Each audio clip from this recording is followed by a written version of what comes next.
London. Pride and Prejudice is wonderful. It's filled with drama, despair, romance, passion. Elizabeth and Darcy, they love each other passionately, but neither one will admit it.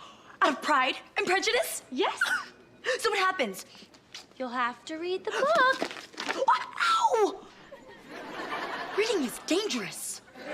I think almost every person of the female identifying variety had a Jane Austen phase at one point in their life. For some, that phase never ended. For me, it's the riding horses through green meadows and wearing long flowy dresses and walking around massive stately homes which my childhood of national trusting and English heritaging ingrained in me. Normal kids went to Alton Towers on their summer holidays. I went to Chatsworth. Pride and Prejudice was the root of many people's obsession with Jane Austen, and it remains her most popular novel. My personal favourite will always be Northanger Abbey, but that one doesn't have 10 or more adaptations for me to talk about. When I asked my patrons if they wanted a hot takes on Pride and Prejudice, Hamlet, Wuthering Heights, or Oliver Twist, Jane Austen won the vote. So we're talking about this novel. I've got a few things that already applies to all of the interpretations I'm going to talk about. Number 1, Mr. Bennet is a terrible father. Number 2, Mrs. Bennet is a married single parent. Number 3, Mr. Darcy is meant to be an arsehole in the beginning. It's called a character arc. Judging a character from how they are at the beginning of their arc is not really a good critique, unless the arc is just not executed properly. Number 4, this is not a story about a woman falling in love with an arsehole.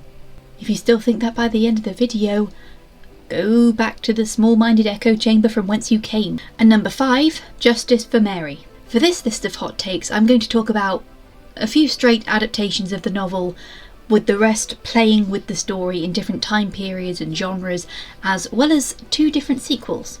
This I am looking forward to. By the way, if you're wondering about the eye makeup, I just came off the Catherine de Medici rankings, filming them both at the same time, and this took too much work for me to just take it off.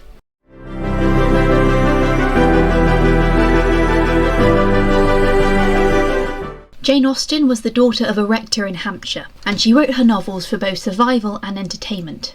The main ambition of her works, which counted 6 completed novels, 2 uncompleted novels, and another shorter story, was to critique, satirise and bring awareness to the social and private politics of the late 18th and early 19th century. Austen was squarely in the middle class, where she would be allowed to meet and move in the circles of landowners and the independently wealthy.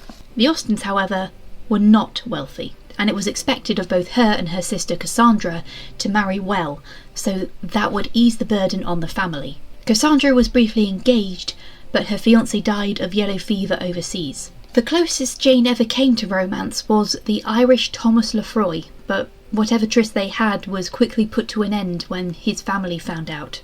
Jane lived on the charity of her brothers, but she also sought to write novels to make money. She began Pride and Prejudice as early as the 1790s, where the original title was First Impressions. The original drafts don't exist anymore, but it was theorised that the novel was meant to be something along the lines of the original Dracula or Dangerous Liaisons, where, rather than a story told in simple prose with an omnipresent narrator, it would have been made up of letters, diary extracts and newspaper articles. Pride and Prejudice was her second published novel, after Sense and Sensibility, and it was published anonymously, as was all her works. Her identity became known, but it wasn't published on her books until well after her death. She was approached to write a novel with the sponsorship of the Prince Regent, the future George IV, but she turned it down due to his hedonism and unpopularity. Jane Austen was one of those authors whose fame really exploded after her death. Future female authors would continue the trend of publishing anonymously or adopting a male pseudonym, like the Bronte sisters and George Eliot. However, both she and Mary Shelley paved the way for a woman novelist to become more mainstream and find a way of living independently, as opposed to entering into lifelong, loveless marriages. Now, I usually would do a summary, but I'm assuming if you clicked on this video, you already know the plot of Pride and Prejudice, even if it's just the bare basics. When it's a 200-year-old novel, you really should know the story by now. And remember, these hot takes are being explored from oldest to youngest, not worst to best. It's just how I'm going to do the literary hot takes, because it just seems sensible. So, Miss Elizabeth, may I have the honour to present Mr. Darcy? He is eager to invite you to dance. I am afraid that the honor of standing up with you, Mr. Darcy, is more than I can bear. Pray excuse me. Am I to understand that you do not wish to dance with me, Miss Bennet? Sir, I am begging to be excused. I swear, every time I do one of these literary hot take videos, Sir Laurence Olivier is just guaranteed to show up. Not that that's a bad thing. I welcome it, unless of course we ever get to Othello. Ugh. This was more of a surprise to me than anything else on the list. For one thing, it's not as well remembered as the others, but also it is kind of criticised for moving the story out of its 1810s setting and moving it to the early Victorian era. As such, the costumes are very, very different. This was the first movie to be based on a Jane Austen novel. It was meant to be filmed in Technicolor, but ultimately had to be done in black and white, thanks to David O. Selznick, who bought up all the Technicolor materials for Gone with the Wind. Speaking of Gone with the Wind, Vivien Leigh was favoured to be cast as Elizabeth Bennet, which I think probably would have been perfect casting, but she was ultimately passed over in favour of Greer Garson. I would have liked to have seen Vivien Leigh and Olivier acting side by side, as I think they were definitely married by then. Nonetheless, Greer Garson set a precedent for what was to be expected from Elizabeth Bennet.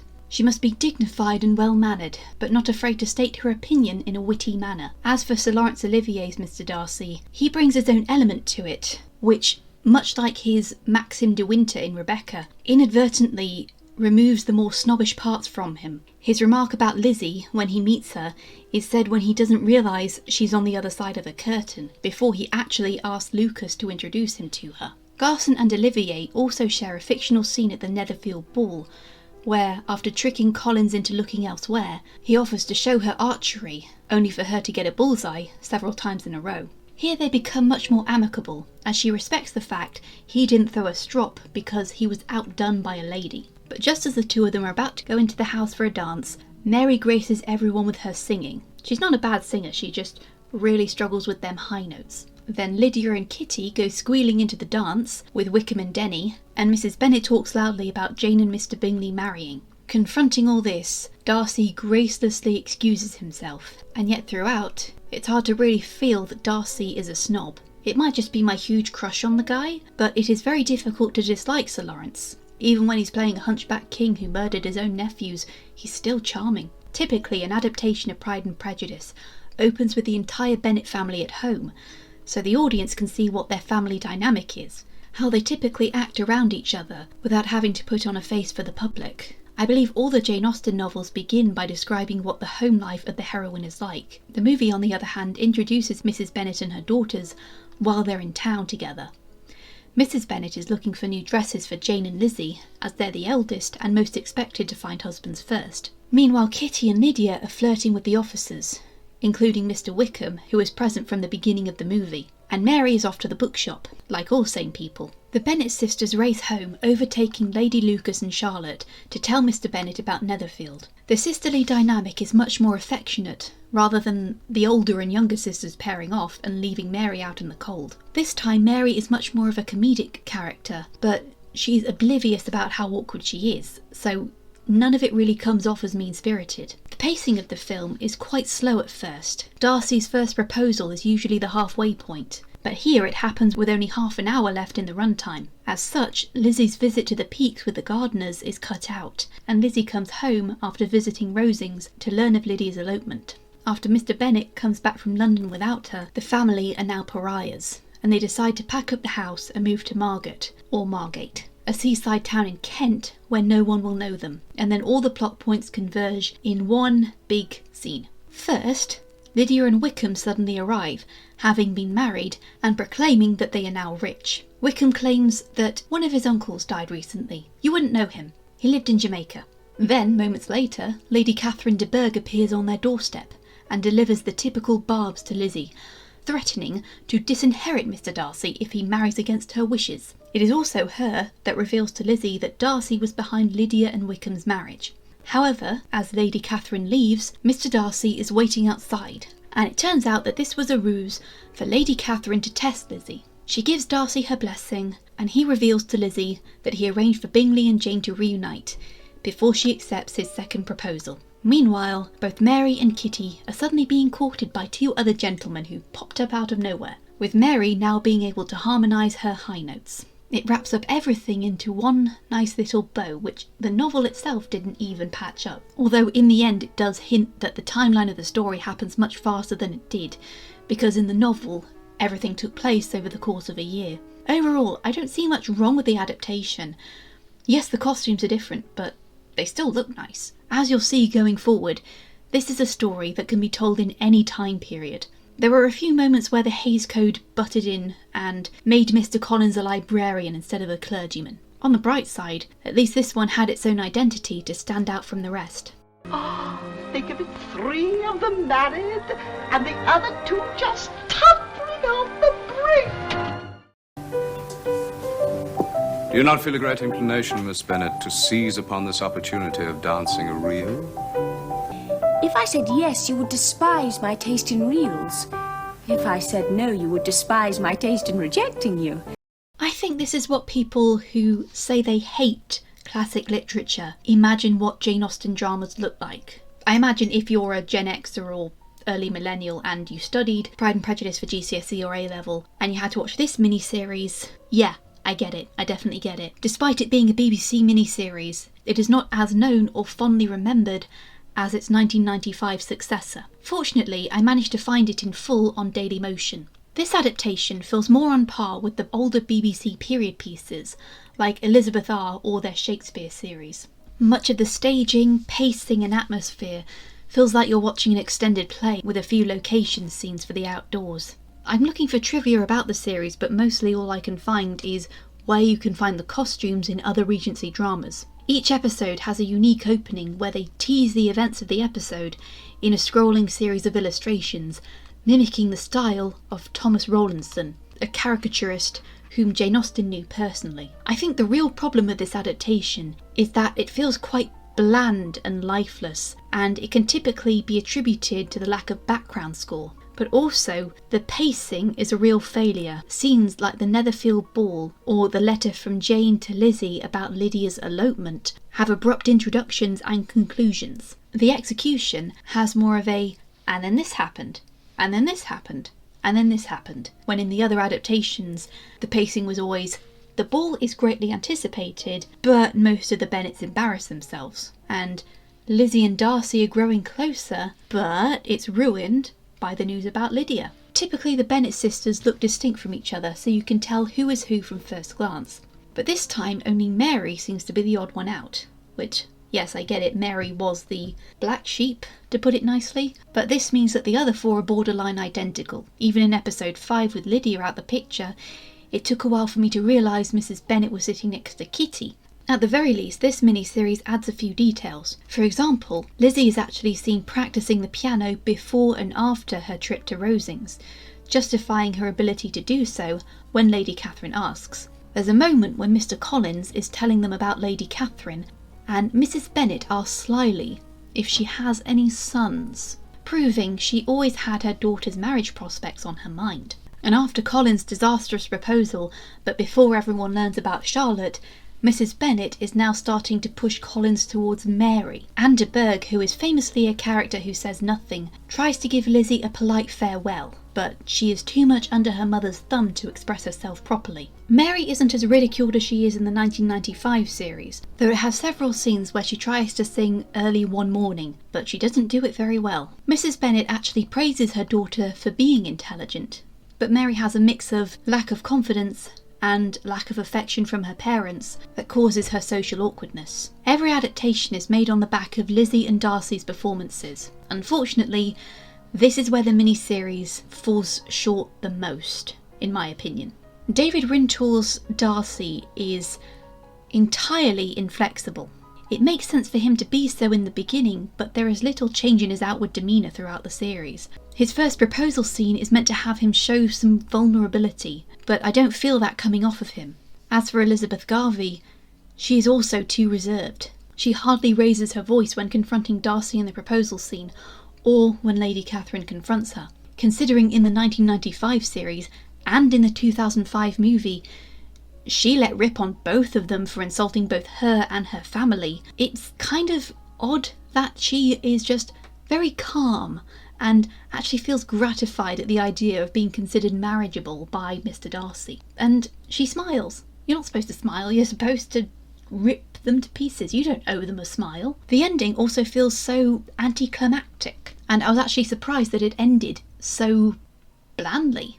Darcy and Lizzie's last scene actually sees some emotion from him, and once she confesses her feelings, he offers her his arm. But the scene feels so flat, and the stroll through the park is filmed very simply. Walk, cut away to them walking, walk, cut away, etc. It's very easy to tune out something like that. The final scene is Mr. and Mrs. Bennet discussing Lizzie and Darcy's engagement, and then it just ends, as if someone accidentally deleted the last scene. I can see why this isn't as well remembered. It's the one you watch when you couldn't find the other adaptations, or you're comparing them, as I am right now. It was a shame because I do love a BBC miniseries, which leads me squarely into...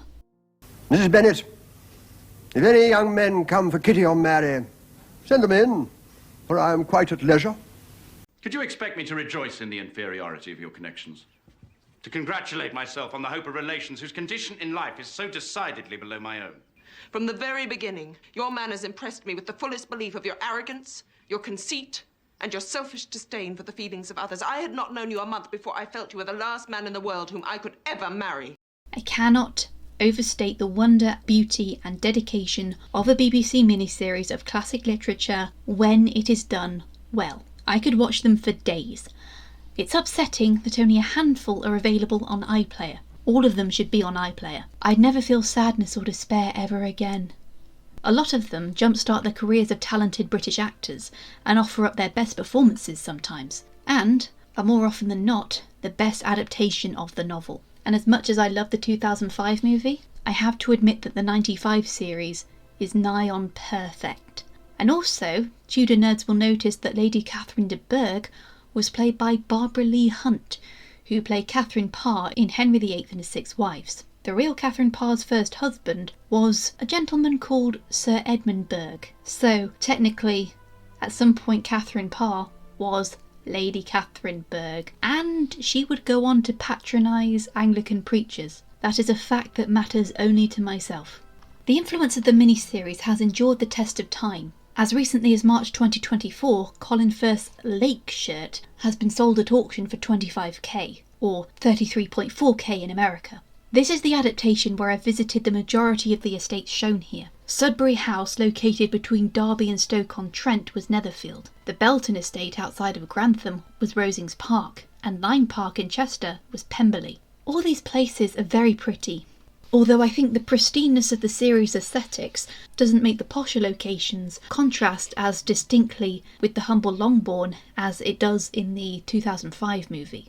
In that film they deliberately chose some downright exquisite English stately homes to compare with Longbourn, while in the series the Bennet home looks similar, it's just significantly smaller than the other locations. I'd say that the 2005 movie has the characters play out more realistically. Meanwhile, the 1995 series has them play out as Jane Austen intended. Pride and Prejudice is, after all, a commentary and criticism of the world she lived in, where Elizabeth Bennet, as her self-insert, is the only one with any sense, but even she is susceptible to her own limited perception of human nature. This is why Mr. Collins is played up with this insufferable fixation towards Lady Catherine.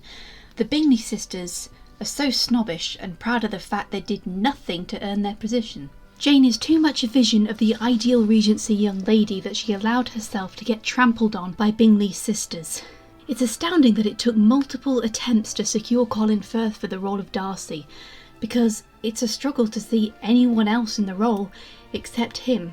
Although Matthew McFadyen did give us Walking Through a Meadow at Dawn and showing us Darcy's more awkward side, Firth's Darcy is not used to being out of control when it comes to his feelings for Lizzie. Showing any signs of vulnerability looks as though it's causing him physical pain. The scene where he softens so he can comfort her in the wake of Lydia's elopement was really sweet. I couldn't help but feel that had the elopement not happened, Darcy was going to use the opportunity of his sister's friendship with Lizzie to court her in a more genuine manner. Meanwhile, Jennifer Reilly also has a similar struggle to show her true feelings, mostly for security's sake, but also because Lydia and Kitty hog all the attention whenever they can.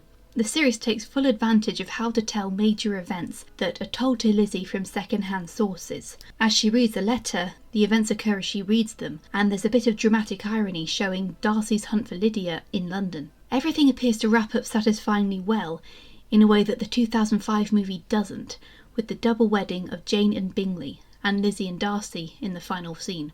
Almost all the characters we've met along the way are present for the wedding like a final curtain call. Lydia and Wickham are absent, probably because their circumstances would be an uncomfortable reminder if they were there, and Lady Catherine and her daughter are also absent due to the former's flagrant disapproval of the match. When it comes to this Lydia, I love to hate her. I remember far too many thick-headed mean girls I went to school with who were just like her. Jenna Malone's Lydia was just plain naive, but Julia Sawalha's was downright triggering in terms of how she treated Mary, who is the sister I relate to the most. Jane Austen intended the reader to pity Lydia because she was entering a marriage that she didn't know she was being forced into, and it would eventually dawn upon her too late that she didn't have the sweeping romance she felt entitled to, and none of her sisters envied her. But giving her a meaner and more spoiled side does have the potential of leaving us thinking she deserves what she gets. Honestly, in this version, is it any wonder that Mary doesn't feel sorry for her sister? I think in the novel she seconded Mr. Collins's idea that they just abandoned Lydia to her fate.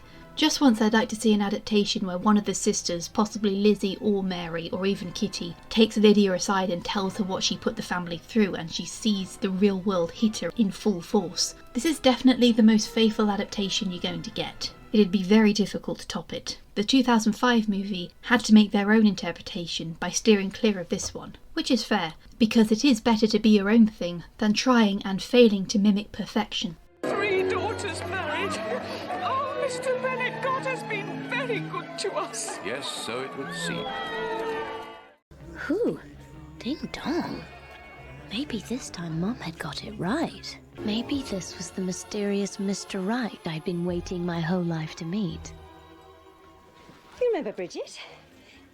Maybe not. Watching this as a child, it was just a funny movie about a woman who was very clumsy. Watching it as an adult makes me realise I am Bridget Jones, only I'm a millennial and I don't smoke and I don't drink very much. Okay, I'm a zillennial Bridget Jones. I guess technically this was the first version of Pride and Prejudice that I ever saw, before I even knew what Pride and Prejudice was. I'm just going to talk about the first movie in this instance. For those who haven't seen or heard of Bridget Jones, the series started as a newspaper column by Helen Fielding, before being novelised. Bridget Jones is a 30-something Gen Xer who lives in London, struggling with romance, body image and her career. The first novel/movie takes place over a year, where Bridget tries to turn her life around, keeping track through a diary. She gets into a romantic relationship with her boss, Daniel Cleaver, played by Hugh Grant. I don't care if he's a womanizer. Hugh Grant for Prime Minister. He cheats on Bridget, and she changes careers just to get away from him, ultimately ending up with Mark Darcy, who is a jerk with a heart of gold. If you have read and watched enough Jane Austen, you can see where the connections to Pride and Prejudice are.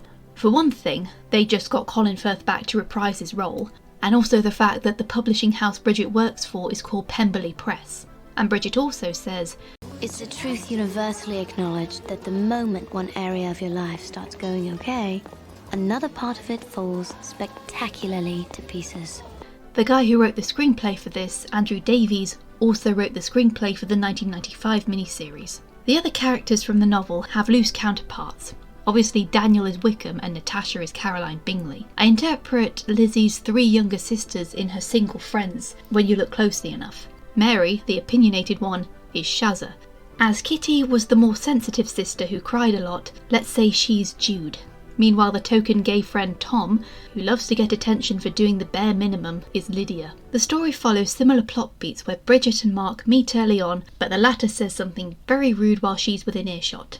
This leads her to disdain him, and concurrent encounters don't really improve her view. Daniel lies about his past with Mark, which Bridget believes until she learns the truth. Ultimately, when the two realise their feelings for each other, they get together. In the sequels, there is further exploration of their relationship where they break up and make up at least twice before they get married and have children. Although I did hear in the last book that Mark gets killed off. Bummer. Anyway, The new setting plays around with the story quite a bit, but it fits their characters. Even though Bridget can afford to live in a pretty spacious London flat and her career thrives throughout the series, she is still prone to the patriarchal ideal from the 1800s where she feels she must present herself as perfect and desirable for a man, even though every time she attempts to be something other than she is, ends horribly for her. Darcy in the novel was a generous person, even though his lack of emotiveness doesn't show it. This has been adapted, so Mark is now a human rights barrister. And this actually becomes relevant in the plot later on, when he gets Bridget's TV crew to film an interview with his client, ultimately winning the case. However, Mark's full development doesn't progress as swiftly as Darcy's, as there are still future instalments in the series in which to develop him. The biggest hurdle in their relationship is ultimately his own introversion and failure to express himself, leaving Bridget to do a lot of emotional heavy lifting for both of them. There is also a subplot with Bridget's parents, which seems like the logical development for Mr. and Mrs. Bennet's relationship, if it were moved to the modern day. Mrs. Bennet lived for her daughter's futures and running the household, but in the modern day, Mrs. Jones, having lived as a housewife with her daughter now moved out, feels as if her marriage has become stale and that her husband has taken her for granted. When she leaves to work for and have an affair with a shopping channel presenter, the whole thing has taken him by surprise, but when they get back together, he seems to appreciate her presence much more. I can't help but notice the generational difference between this movie's release and now. A millennial Bridget would have long since called out creepy Jeffrey's unwanted groping and refused to go to the Tarts and Vickers party. But even if she had, once she saw she'd been tricked, she would have just called Daniel or hired an Uber and left. Or, at the very least, brought a change of clothes. Plus, she would have had much more arguments with her mother about her career and living situation. And yeah, the 90s and 2000s had the most ridiculous body standards for women. Even when I was a kid, I kept wondering why Bridget was considered quote-unquote fat. She has a pretty normal body type. I am the same height as Renée Zellweger, so I know that if my bathroom scale says I'm just over 60 kilos, there's nothing wrong with that.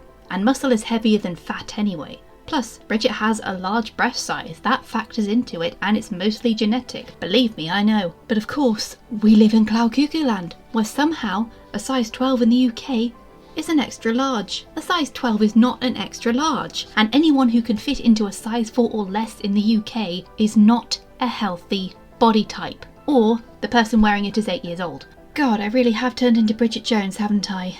Would be nice if I had the career and apartment to go with it, and Hugh Grant fancying me. If I had all those things, I'd be like, screw marriage, I'm set for life. Wait a minute. Nice boys don't kiss like that. Oh yes, they fucking do. Lalita, marry him. Divorce him right away. Then give me her. Someone's having some fun up here. Oh, it's not my tie, is it? No, we're just joking. Someone's thinking of you. I'm off to get a Coke. The only musical on this list, and my first Bollywood movie. The events of Pride and Prejudice is borderline identical to this story, but the differences both enhance and inform the new setting. Now set in the modern day, Bride and Prejudice tells the story of the Bakshi family, and I do apologise if I mispronounce any of these names. I think it's Punjabi. Anyway, the family consists of 4 daughters instead of 5. Kitty is sort of composited with Mary and Lydia. Lizzie is now Lalita, who meets American William Darcy when he attends a wedding with his friend Balraj and his sister Kiran. Lalita's sister Jaya falls for Balraj, which their mother loudly encourages.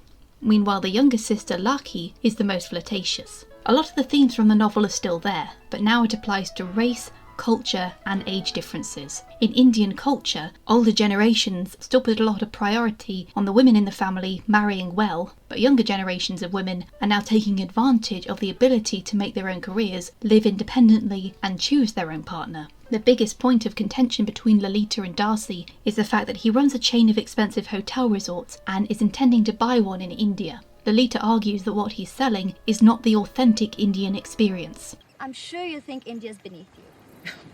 I really thought that.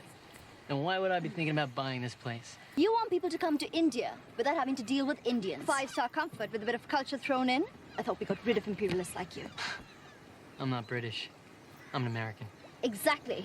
This leads her to meeting Wickham, who is doing the classic backpacking through India and seems to appreciate the culture. But really, he's just a womanizer who can say a few smooth words. This also links to their version of Mr. Collins, Collie Sab. He has pretty much abandoned his roots and embraced Western culture after moving to LA and getting a high-paying job. And yet he still feels he must have a traditional Indian wife because too many women turn into lesbians in America. Here, Lolita knows ahead of time that her mother wants her to marry Collie, and this leads to my favourite song. No life without wife. Oh yeah, yeah, yeah, yeah, yeah. It slaps. Also, that's the same church from Vicar of Dibley.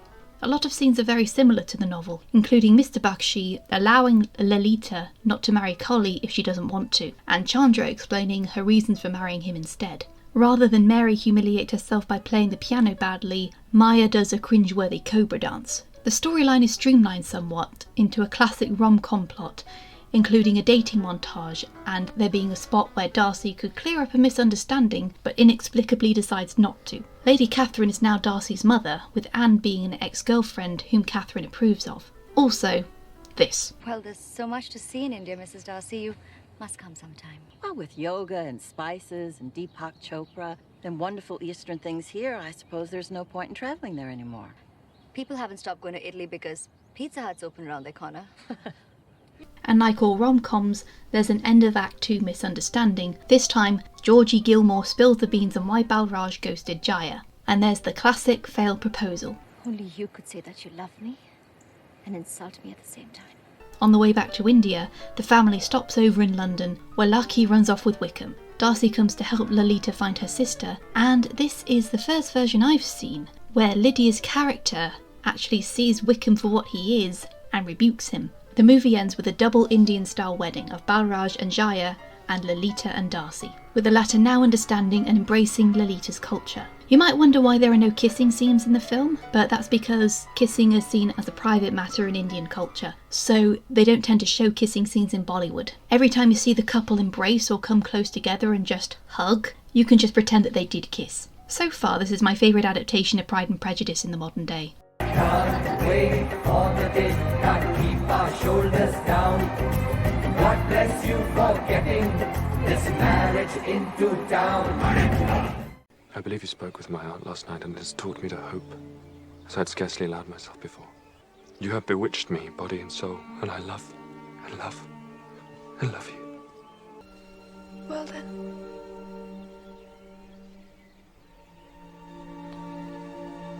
Your hands are cold. Much like with Romeo and Juliet, there appears to be a difference in who sees which adaptation as the definitive Pride and Prejudice, depending on when they were born. This film and the 1995 miniseries are the most popular straight adaptations, and this was my gateway drug into my Jane Austen fixation, as I'm sure it was for many others. I remember watching the trailer when it played before a movie I watched at school. I can't even remember which movie it was attached to, but the trailer was just so damn good, and they played the Love Actually music. Instantly, this became my comfort movie. It had a slew of actors whom I enjoyed watching, and enjoy watching in other media. The first time I saw Donald Sutherland in anything was in Kate Bush's Cloud-Busting music video, where he played a loving dad. R.I.P. Plus, I love the visual aesthetic of the movie, and I have actually been to that spot in the Peak District where Lizzie stood on the cliff with her long dress and a long cloak blowing in the wind. Unfortunately, when I did go, I wasn't allowed to stand near the edge in case I fell to my death, and my sister would have to explain to my parents why I didn't come home in one piece. I'm doing air quotes, but you can't see it. To compare this with the 95 miniseries is pretty much to compare the Six Wives of Henry VIII miniseries with the Henry VIII and his Six Wives movie. The former has plenty of time and space to develop their characters and tell their story, while the latter has to make up a lot of what they don't have with visuals and body language. This involves replacing Darcy and Lizzie's slow burn romance with intense sexual tension. Apparently Keira Knightley and Matthew McFadden actually made out either during a screen test or a rehearsal for the proposal scene. I am not blooming surprised. Oh, yeah? Well, I don't need the vote of some tree hugger. If you have it your way, there won't be any trees left to hug. Next, you're gonna blame the oil companies for global warming. Yes, because they're to blame. Oh, cry me a river. If I did, you'd pollute it. You bleeding heart liberal. Establishment puppet. You want to kiss me as much as I want to kiss you? I'm surprised someone as smart as you would have to ask. Boy, I wonder what they'd do if they liked each other. Rather than set the novel in the period when the book was published, as other Austen adaptations do, the story is now set in the 1790s when Austen was writing her first drafts. A lot can be gleaned from the Bennet family's personalities and living situation in the opening scene alone. This version of Longbourn is quite run down. There's lots of peeling paint on the walls, and the hallways are quite narrow, with rooms being cluttered most of the time when the Bennets aren't entertaining company. With all the clothes and sewing on the dining table, it's clear these girls do their own mending, but not by choice. The servants can walk around the house regularly, and Bennet takes a moment to audibly acknowledge and thank his servants. Mr. Bennet also oversees a lot of the farming integral to the estate, as seen when he's out of doors wearing a shepherd's smock along with the rest of the staff. Meanwhile, at the posher houses, the servants stand to attention, rarely acknowledged by the residents, and move in a stiff, disciplined manner. At Longbourn, the family might not be well-to-do, but at least it seems cosy and familiar. You can look at the Bennets and believe they're a family. Jenna Malone and Carey Mulligan look so alike that I struggled to tell them apart in my first viewing. As a movie barely over 2 hours long, the pacing is quite quick, which is probably something you won't notice unless you have read the book. Many characters are ironed out or disappear, often never to be seen again. It took me a while to realise that Wickham only has a few scenes, but luckily Rupert Friend manages to give his character staying power so we remember who he is when he's referenced. I will agree that Colin Firth will always be the Mr. Darcy, from the lake scene alone, but Keira Knightley will always be the Elizabeth Bennet in my eyes. Whenever I read the novel or listen to it on audiobook or look at one of the unofficial sequels, I'm always going to imagine Knightley, Sutherland, Blethyn, Pike, Riley, Mulligan and Malone in the roles of the Bennet family. Besides the number 10 spot, this is my favourite version of Mary. Mostly because I love the St. Trinian's movies, but also because I identified with her the most, where her family were discussing things while she was out of the room and she feels out of the loop, and later she feels talked down to every time she expresses herself. Hello, Alan. This may be my comfort movie, but Mary Bennet is my comfort character. Her development was all show, but further on in the movie, after Lydia has come and gone, you get to see her and Kitty become more amicable, and she gets to find her voice and big sister energy, which hopefully will come out more once Jane and Lizzie have left. I also love this Mr. Bingley, and the adorable demeanour which Simon Wood brings. He had to dye his hair red for the role, but it actually affected the growing of his natural hair, so he ended up turning into a redhead, and he got so pissed off at Joe Wright for it. And when I read that bit of trivia, I just could not help but imagine that scene in Howl's Moving Castle. Brenda Blethyn seems like much more of a sympathetic Mrs. Bennet.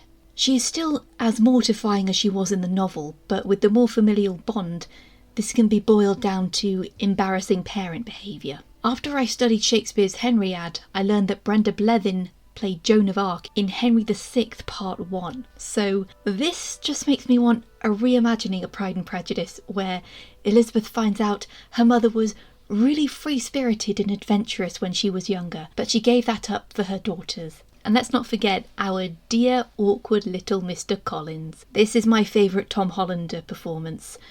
And the irony that both he and Keira Knightley were playing arch rivals in the Pirates of the Caribbean series, which was still, I think, in production at the time, was not lost on me even then. Maybe the Bennet sisters are descendants of Elizabeth Swann and Will Turner, and Mr. Collins on his other side of the family is distantly related to Lord Becket. Hence, there's going to be an air of distaste between these two at all times.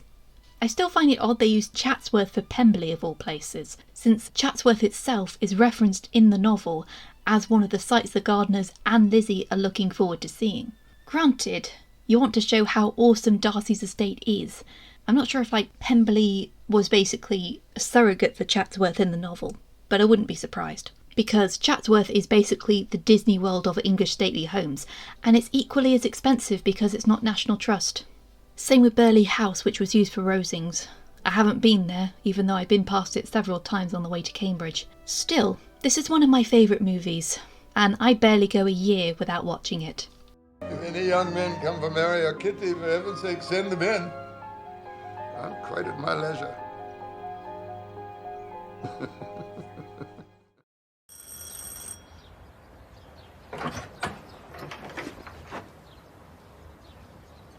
That's my dress.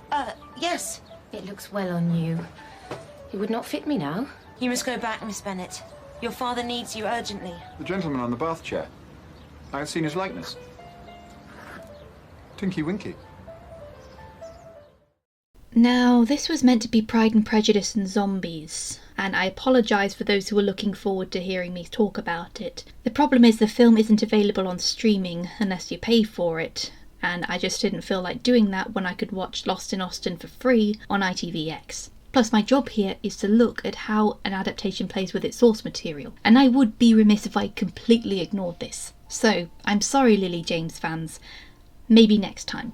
Lost in Austen follows Amanda Price, a Jane Austen fanatic born in modern-day London, who wishes she could escape to the beautiful romantic life of Pride and Prejudice. Her wish is granted when one day Elizabeth Bennet shows up in her bathroom, having come through a door into the Bennets' house. Amanda and Lizzie swap places, and Amanda learns she is now right at the beginning of Pride and Prejudice. The Bennet sisters and Mr. Bennet himself are welcoming to Amanda, but Mrs. Bennet strongly resents her presence, seeing her as a threat to her daughter's marriage prospects. And by all accounts, her fears come to be confirmed. Although really, Amanda could have just swept aside any misunderstandings by saying, "Oh, I'm already engaged, I already have a boyfriend." Anyway, without Lizzie's influence in the novel, and Amanda's own lack of social graces, the events and perspectives of Pride and Prejudice turn out to be very different indeed. First, Bingley has the hots for Amanda instead of Jane, so she has to pretend she's a lesbian. Then, she is temporarily engaged to Mr. Collins, only for him to dump her and marry a heartbroken Jane after Bingley has been forced to leave her at Darcy's behest. With the help of Wickham, Amanda fakes it till she makes it, while Mr. Bingley gets super depressed and regrets listening to Darcy. Wickham, it turns out, was not as villainous as the novel suggests, and actually lied about his relationship with Georgiana to protect her from Darcy's scorn. Even though she's in her late teens, Georgiana has little else to do but stay in her nursery with toys meant for little children. There isn't any coverage on how it works out for her, and Charlotte Lucas still ends up going to Africa. Long story short, Darcy follows Amanda back to the modern-day Hammersmith to find the original Elizabeth Bennet, who is working as a nanny and really likes her job. Amanda decides to leave after making a deal with Lady Catherine to annul Jane and Colin's marriage and allow Lizzie and Darcy to marry. But because Lizzie has been absent this whole time, the feelings they were meant to have for each other aren't there anymore. They swap places once again, and Amanda and Darcy reunite at Pemberley. The series definitely dips more into the comedic than the dramatic, and because it was made in the late 2000s, that means there's a lot of cringe comedy. And yet, when the dramatic and emotional moments hit, they hit hard. When I learned this series was a modern-day person taking Lizzie's place in Pride and Prejudice, I thought the characters would actually mistake her for Lizzie. Both Mary and Kitty still have minor roles, and they even point out how it's strange that they never go anywhere. But it also sets out a bit of a redemption arc for both Mr. and Mrs. Bennet. Mr. Bennet is angry at his wife for making Jane marry Collins to the point he is sleeping in the library. When Lydia runs off with Bingley instead of Mr. Wickham, he resigns himself, and Amanda yells at him to get up and do something. Meanwhile, Mrs. Bennet goes from being sycophantic towards Lady Catherine to saying to her what we've always wanted to say. You are a prig, madam, a pander, and a common bully, and you cheat at cards.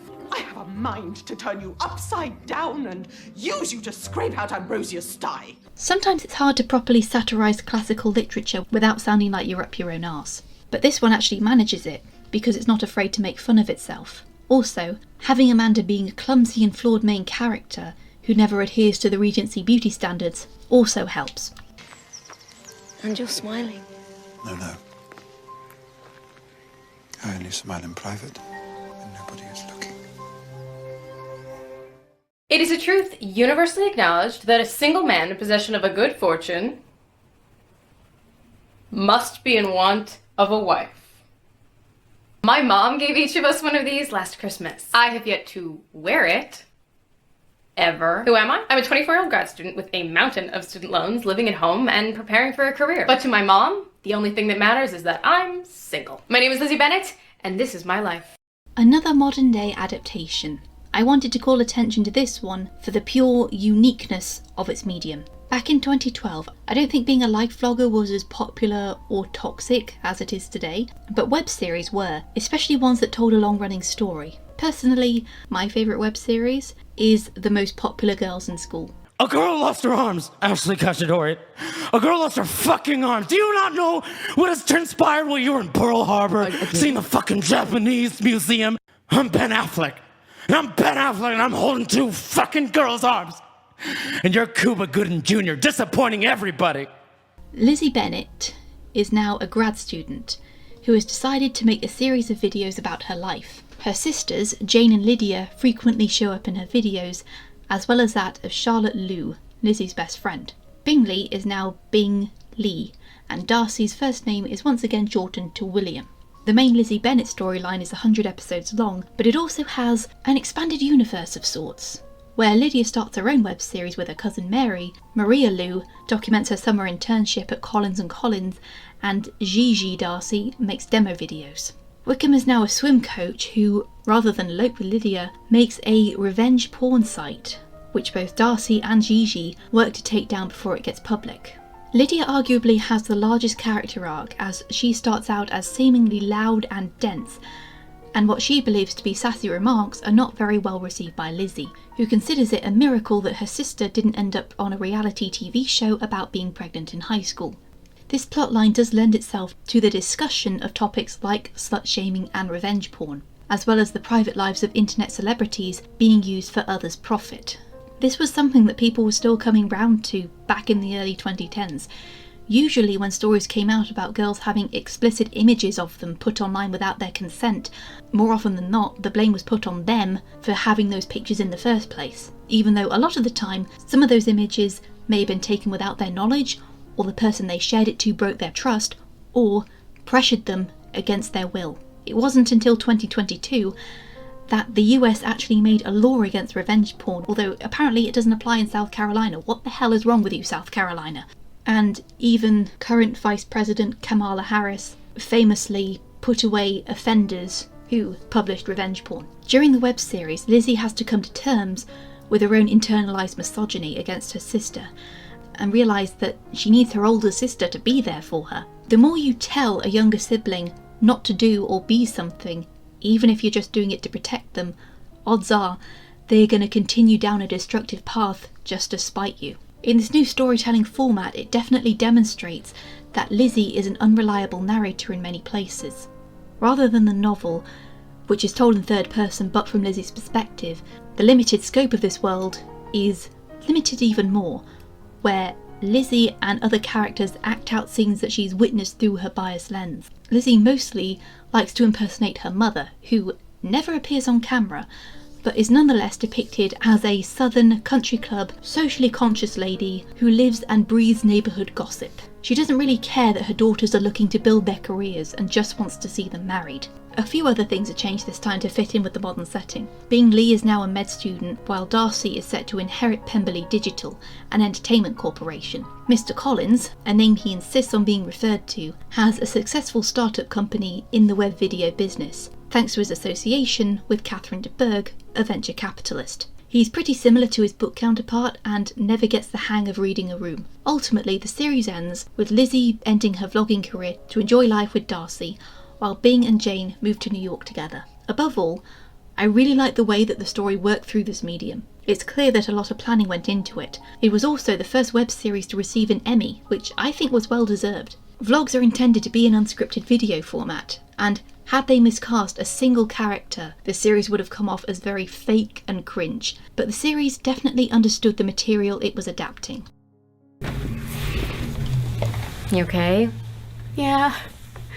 You? You know what was unreal? What? Lizzie, what are you and dear Charlotte doing in here? Thank you, everyone, for gathering so promptly.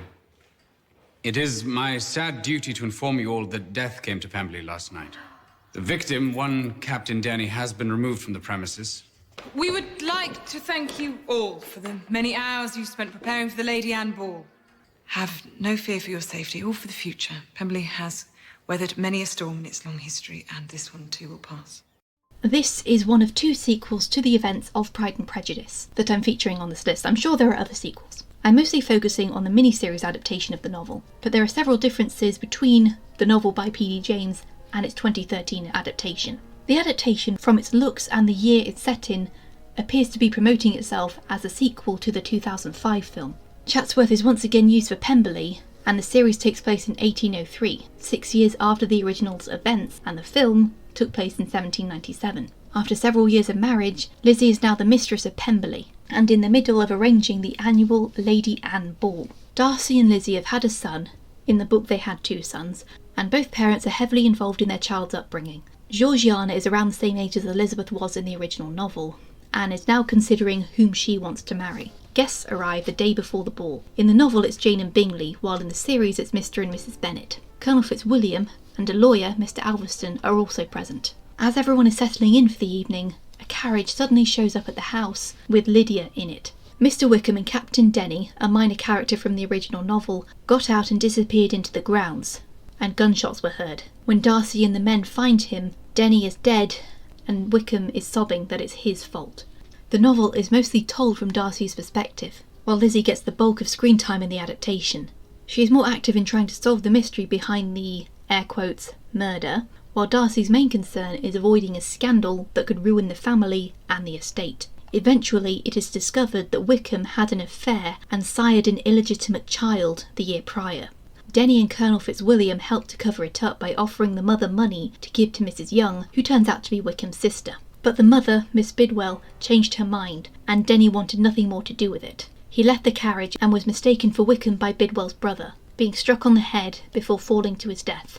Lizzie manages to get the confession and save Wickham from being hanged at the last minute. There are some elements where it feels like this is the natural progression of events for some of these characters, particularly the Darcys and the Wickhams. Lizzie and Darcy operate with a great deal of mutual respect and affection. Due to fears that if Wickham is found guilty it will disgrace them, Darcy feels Georgiana must marry Colonel Fitzwilliam out of duty. After an argument, Lizzie briefly fears that her husband regrets their marriage. However, Darcy changes his mind and allows Georgiana to marry for love, as he did. As for the Wickhams, because their marriage was hurriedly arranged and Wickham was compelled to marry Lydia, it seemed almost inevitable that it would be followed with infidelity. Lydia, meanwhile, is very much unchanged from her personality in the novel. She still feels superior to her sisters, and is still coddled by her mother. They were only in the situation they were in because she felt slighted at not being invited to the ball, and thought if she arrived at the last minute, Lizzie would have to accommodate her. She's basically the equivalent of one of those mothers who drop their kids on your front porch and drive off before you can answer, rather than ask you to babysit. Throughout, Lydia appears to be blissfully ignorant of the danger her husband is in, or how she is viewed by others. And yet she is given a smidge of depth where she reveals to her sister that she would rather live in ignorance than accept the truth. She would rather hear them as rumours that she can fend off. She hopes the party never ends, but inevitably, it will. And the real world will hit her like that carriage hit Mrs. Young. Luckily, the 2 of them bugger off to America at the end, after Wickham is pardoned, never to be seen again. But the War of 1812 is coming up, so I wouldn't be optimistic for either of them.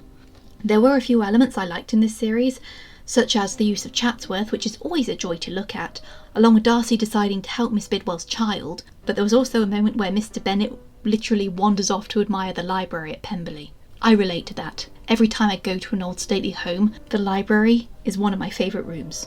It took me a while to actually get round to watching this, mostly because I immediately lose interest in a piece of media that has Jenna Coleman in it. It's not my fault she can't act, but now I've gone and got my mother interested in the idea of a Jane Austen style spin-off of the sitcom Motherland, which also stars Anna Maxwell Martin, and then that, in turn, led to my impression of Philomena Kunk. It is a fact universally acknowledged that a man in possession of a great fortune must be in want of a wife, unless you're Elon Musk, who is in want of buying Twitter just to ban the word cisgender. Cisgender is apparently a slur against people whose families leave them because they're a knob. I'm so happy. I know a million others have said it before, but none with such justice.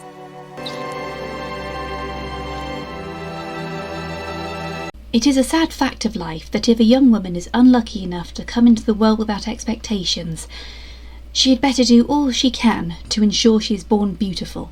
To be poor and handsome is misfortune enough, but to be penniless and plain is a hard fate indeed. This is one of those novels that pulled me in based on the title alone. Given the whole reason I got into Tudor history was a novel about another Mary B, it was hardly surprising. I decided I wanted to include another technical sequel, even if this one doesn't have a screen adaptation. I may have said it a few times already, but I relate to Mary Bennet the most out of all 5 sisters, mostly because she is a socially introverted one, and whenever she attempts to stand out, those around her don't appreciate it. So this novel is told entirely from her perspective, giving Mary her own Austen-style story to find her own true love. The beginning recounts the first third of the events of Pride and Prejudice as Mary remembers them, adding scenes where she has to be fitted for spectacles, much to her mother's chagrin, and being coerced by Charlotte Lucas and teased by Lydia into rebuking a young man simply because he is of a lower station. The guilt of which forces Mary to dress down and let herself be a doormat simply because she feels she doesn't deserve to look nice. When Mr. Collins arrives, looking to marry one of the sisters, Mary suggests to her mother early on something that I've been wondering since I watched the 2005 movie. Why didn't Mr. Collins marry Mary?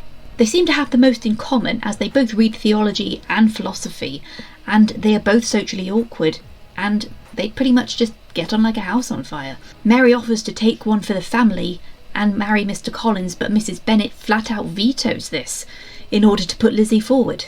And then later on, Mrs. Bennet thinks Mary should go for Mr. Collins, but Mary actually stands up for herself and refuses. Cut to 2 years later, where after the events of Pride and Prejudice, Mr. Bennet has died suddenly. With all her sisters now married, Mary and Mrs. Bennet go to live with the Bingleys. However, after constantly being bullied by Caroline Bingley, Mary decides to go to Pemberley, only to feel unwelcome there as well, and decides to go and visit Longbourn, where Mr. Collins and Charlotte now live. Here she meets Lady Catherine, who decides for Mary that she should be a governess. Mary decides she must leave not long after, as her budding friendship with Mr. Collins is causing a rift in his marriage. Ultimately, she decides to visit the Gardeners in London, and it is here that Mary finally comes out of her shell, free from her sister's shadows and dominating influences. There is a bit of a scene where Mary gets a makeover and a new wardrobe, but rather than it be one of those stories of she takes the glasses off and suddenly she's beautiful, it's more that she gets new glasses that better suit her face, and she basically finds a different style to enhance her better features. Mary meets and falls in love with a lawyer, Thomas Hayward, with whom they bond over their love of poetry, but she is also admired by William Ryder, a cousin of Lady Catherine. Caroline Bingley wants Ryder, and sees Mary as a rival. Ryder proposes to Mary, but she turns him down, and this happens to be when Mrs. Bennet is there to watch it, and after Anne de Bourgh, Lady Catherine's daughter, elopes with the family doctor and is disinherited, making Ryder the new heir to Rosings, Mary still turns him down and marries Mr. Hayward. Meanwhile, Caroline marries Ryder, likely knowing she was his second choice. I really enjoyed the novel, especially since the coverage of the events of Pride and Prejudice are included before the actual sequel events happen. If this was a 4-part miniseries, this would take up at least the first episode, if not half the second episode as well. This helps set up Mary's character rather than have the author assume they know the context of what happened from her view, and it builds up a solid foundation to build the character on. The world of Longbourn and Meryton, which Mary never left in the novel, was limited and lonely, where she didn't really have a sister she could confide in. Mrs. Gardiner is definitely more of a mother figure than Mrs. Bennet, who encourages Mary to be social rather than force her to be passed over in favour of her sisters. My favourite part of the novel is when a dinner party is held at Ryder's house and Caroline deliberately arranges herself to sit next to him and Mary to be sat at the other end of the table next to Mr. Hurst. Now feeling more confident and wanting to spite Caroline, Mary manages to engage with conversation with Mr. Hurst, who, by the end of the evening, declares she's the most charming lady he's ever met. It goes to show that when you don't feel you belong in a certain place, what you need is a change of scene, and the right people to boost your confidence. And yes, there will still be haters, but they do not matter. I really wish that this would be adapted into a film or miniseries, preferably the latter. I think the author's already in talks, or she's sold the rights or something like that. So maybe in the next 5 years or so, we'll get it. And it's definitely a must-read for Jane Austen fans.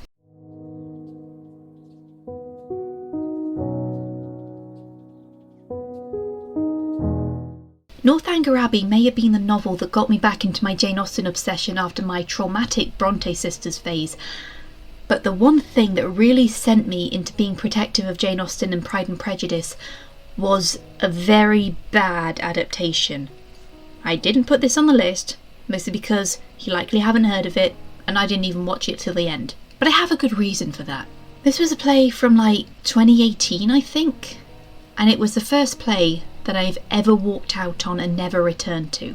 While a straight adaptation of the novel took up most of the runtime, the bits between the scenes kept switching to little snippets of modern day people like film editors and English lit teachers talking about the novel in ways I'm sure sounded deep to them, but came off as superficial on delivery.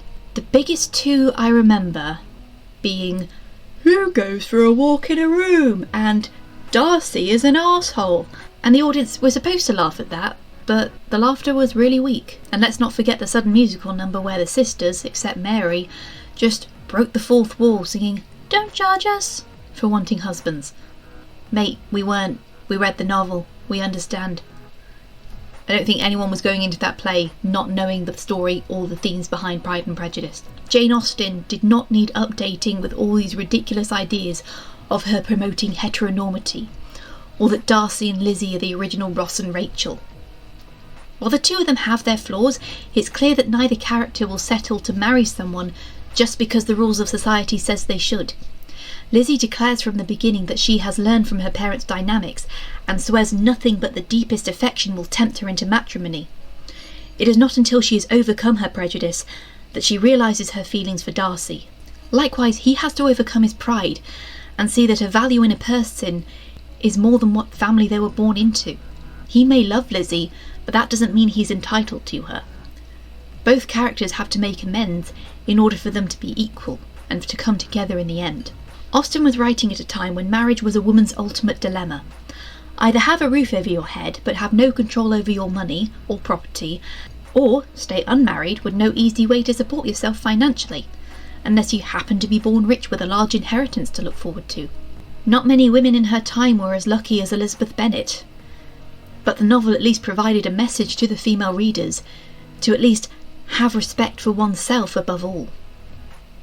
I think Pride and Prejudice stands above all of Jane Austen's novels because it carries that message of keeping a level head on one's shoulders and valuing one's own self, as well as never being too quick to judge others.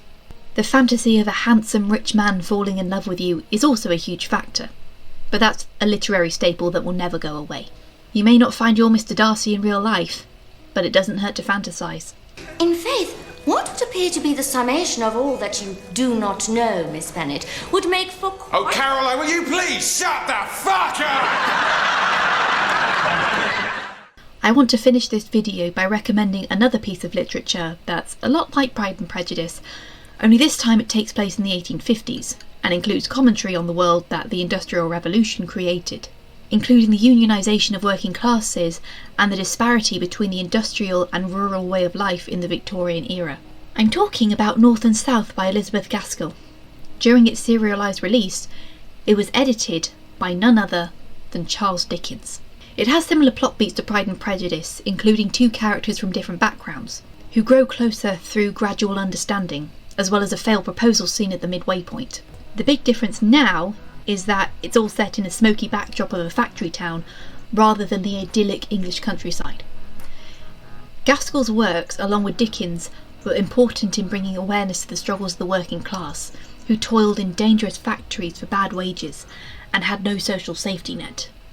It has a few adaptations already, although not as many as Pride and Prejudice, and the 2004 miniseries starring Richard Armitage is probably the most popular adaptation. There's also another one with Patrick Stewart. Finally, I want to leave by saying, no matter who messes with it, no matter who misinterprets the text or looks down on it for being an old story about stuffy upper-class people, and their first world problems. Pride and Prejudice wouldn't have succeeded so long if it hadn't touched its audience the way it did. After a while, no one will remember the bad adaptations, but they'll still remember the original story. Right, this is a pretty significant video to be making. Well, for one thing, I managed to get 3 either hour-long or close enough videos out in a single month, one of which was unscripted, so I had a bit of a head start on that one. But also, I'm going on hiatus. I said this in the last couple of videos that came out this month. Yeah, I'm off to London, maybe just August, maybe a bit of September. And as such, because I have a whole setup at home with my laptop and a giant monitor and a microphone and a webcam and all that sort of stuff, I can't really take everything with me because I can't drive. I don't have a car. So I can't just pack everything into the back of the car and just drive down to London, because God knows I would not want to pay that congestion charge. I'm glad to be doing this because I've been working on this channel for ages now, and I'm just really desperate for a little bit of a break in things. And obviously I can't just stop and take a holiday from the channel because I need to keep the subscriptions up, but if I'm working in London I'm getting paid for that. That's a completely different thing altogether. So I'll be back in the autumn. I'll try to get some one and done projects out in October and November before we get to December, because December I'm already booked up for panto season, so I'm going to be doing panto down in East Anglia. But I want to thank you guys for tuning into the videos so far, and I hope you continue watching them even after I've disappeared, with the hope I'll be back eventually. If you want to keep track of when I'm next going to start making videos again, you can always sign up for my Patreon. I won't be charging Patreon until I actually come back from London, because I only charge per project, not per month. So I started the whole Patreon thing with this in mind. Yeah, so you can sign up for Patreon to be a member. You won't get charged until I make another video, and you'll be able to access my Discord and my weekly updates that I'm giving, because no matter what tier you sign up to, you're going to have access to that. I want to do a literary hot takes for Halloween, preferably Phantom of the Opera, but I can't guarantee that's going to happen. Make sure you stay subscribed and keep watching my videos and liking them and leaving comments and all that stuff, just to make sure that I don't sink back into the algorithm abyss before I manage to get another video out. And thank you to my King and Queen patrons, my top level patrons: Alison Cuff, Anna from Gustine, Annalise Barnett, Jill My Nero, Larissa and Leslie Williams. And also, I did say a couple videos ago that I opened an Etsy store. I've deactivated the Etsy store for now. I'll probably reopen it again when I get back, but I don't want to have to carry the stock around with me, because again, I'm literally taking what I can carry. So, don't you think Caroline Bingley was a total snob? Yes, I loved her. I felt bad for her when her brother married beneath him.